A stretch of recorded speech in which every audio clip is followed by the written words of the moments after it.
Seigneur soit avec vous. Et avec votre esprit. Évangile de Jésus-Christ selon saint Matthieu. Gloire à toi, Seigneur. En ce temps-là, quand Jésus apprit l'arrestation de Jean le Baptiste, il se retira en Galilée. Il quitta Nazareth et vint habiter à Capharnaüm, ville située au bord de la mer de Galilée, dans les territoires de Zabulon et de Nephtali. C'était pour que soit accomplie la parole prononcée par le prophète Isaïe. Pays de Zabulon et pays de Nephtali, route de la mer et pays au-delà du Jourdain, Galilée des nations, le peuple qui habitait dans les ténèbres a vu une grande lumière. Sur ceux qui habitaient dans le pays de l'ombre de la mort, une lumière s'est levée. À partir de ce moment, Jésus commença à proclamer « Convertissez-vous, car le royaume des cieux est tout proche. » Jésus parcourait toute la Galilée, il enseignait dans leurs synagogues, proclamait l'évangile du royaume, guérissait toute maladie et toute infirmité dans le peuple. Sa renommée se répandit dans toute la Syrie. On lui amena tous ceux qui souffraient, atteints de maladies et de tourments de toutes sortes, possédés, épileptiques, paralysés, et il est guéri. De grandes foules le suivirent, venus de la Galilée, de la Décapole, de Jérusalem, de la Judée et de l'autre côté du Jourdain. Acclamons la parole de Dieu. Louange à toi, Seigneur Jésus. Bien-aimés de Dieu, depuis la fête de l'auto-manifestation de Dieu, celle que nous avons célébrée hier, la fête de l'Épiphanie, l'Église ne cesse de nous proposer des diverses manières dont Dieu se manifeste à nous. Dieu a parlé dans son histoire par la bouche des prophètes, mais il a voulu se révéler pleinement par l'incarnation de son Fils Jésus, qui est le Messie, le Verbe fait chair, la deuxième personne de la Sainte Trinité. Avec l'évangile que nous avons écouté aujourd'hui, qui ferme une section sur la vie de Jean-Baptiste et ouvre une autre, celle de la vie publique du Christ. Et nous entrons pleinement dans un autre moment très fort de la vie du Christ, la vie publique, une vie remplie d'enseignements. Jésus parcourait les villes en proclamant l'Évangile. En proclamant l'Évangile, il guérissait les malades. C'est une autre vision de la mission du Christ. Nous nous rendons compte que, avec les textes de la liturgie d'aujourd'hui, nous quittons du Messie enfant pour le Messie adulte, un Messie qui enseigne, un Messie qui guérit, un Messie qui nous propose un autre visage de Dieu, un Dieu miséricordieux, un Dieu enseignant, un Dieu qui veut se rapprocher de nous, qui veut sauver l'homme. La célébration de la vie publique de Jésus est pour nous un moment clé qui nous rappelle l'essence de notre foi. Le Christ nous prépare, il prépare les cœurs. Dans l'Évangile selon saint Matthieu que nous avons écouté, Jésus commence son mystère, son ministère, par une proclamation puissante. « Convertissez-vous, car le royaume des cieux est tout proche. » Cette affirmation, cette invitation à la conversion n'est pas simplement un appel à un changement de comportement, d'habitude, mais une profonde invitation à une transformation intérieure, une conversion du dedans. Elle nous pousse à examiner notre vie et à nous rapprocher de Dieu, à renouveler notre engagement envers lui et envers nos frères et sœurs. Le choix de Jésus de commencer son ministère en Galilée est significatif. Galilée, souvent perçue comme une région marginalisée, est le lieu où la lumière du Christ se manifeste. En effet, comme le dit le prophète Isaïe, le peuple qui marchait dans les ténèbres, le peuple qui habitait dans les ténèbres a vu une grande lumière, comme les rois mages.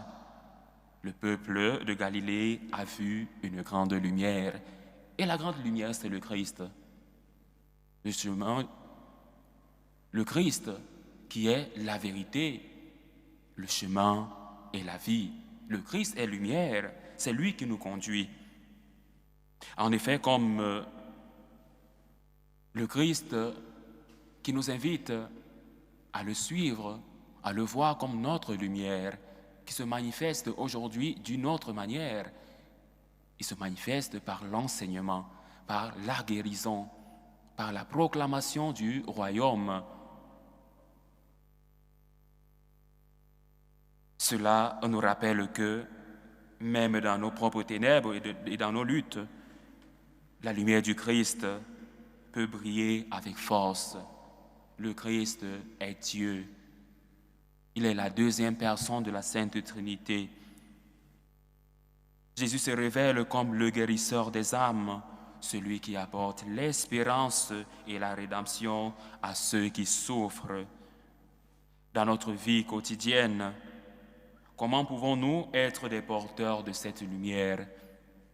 Comment pouvons-nous porter le Christ aux personnes qui en ont le plus besoin?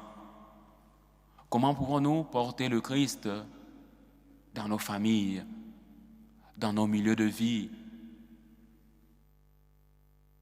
Comment pouvons-nous annoncer le Christ?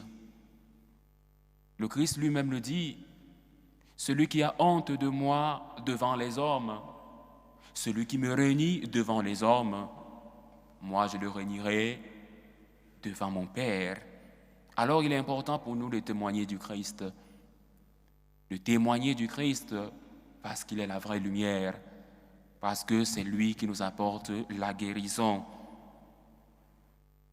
Le Christ est Dieu, ne l'oublions pas. Il est la deuxième personne de la Sainte Trinité, celui qui nous apporte l'amour de Dieu, qui nous révèle pleinement le visage de Dieu. Lorsque Jésus guérit les malades et proclame l'Évangile, il nous enseigne que notre foi doit se traduire dans des actions concrètes. Et nous, franciscains de Marie, nous disons qu'il est important d'aimer avec des œuvres, avec des actes concrets.